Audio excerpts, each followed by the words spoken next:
Hi, I'm Chris and welcome to my channel, Synergistic Singing. So when you practice, try to quit while you're ahead. Now this isn't always true of anything you do in your singing practice, but it's definitely true for things that challenge your senses. So we're going to take a little detour over to the candle store where we can get a sense of what this particular problem is that we can run into when we're practicing and how to avoid it.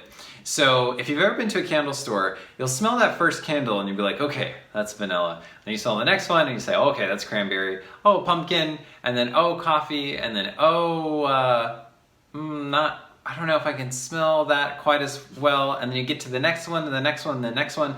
And then you have a headache and your nose is just blown out and you can't smell anything, you can't sense what you're doing, and you just need a break.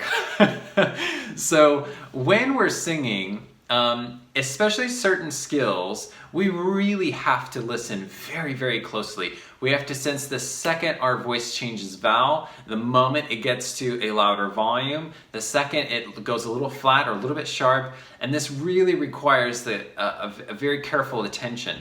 And that attention span's only going to last so long before, even if we are still paying attention, our ear just isn't catching the same things anymore. It just can't pay attention quite as closely as it could when we first started.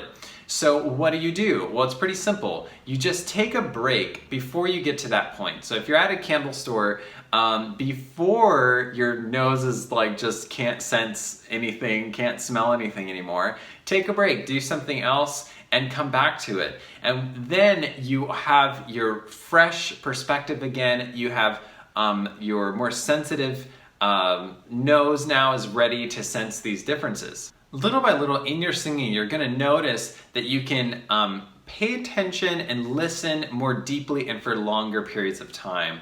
As a teacher, when I first started teaching, I just was my ears would just get tired because I just couldn't like listen that deeply for that long. But I've practiced and practiced and practiced, and now my ears are really sharp. So at the end of the day, on the last lesson, I'm still hearing all the things I need to hear all the way to the end and still sensing those minor details. But even then, I'm also learning and I'm also sensing new things that maybe I haven't sensed before. And sometimes that can be tiring as well. So it's an art to find what is that perfect moment or what is the best time that it's a good idea to take a break or to change your focus in your singing. But I would really encourage you to try this out. See if you can sense that moment where you're not really paying as close attention anymore, or you really aren't hearing those subtle differences in your voice.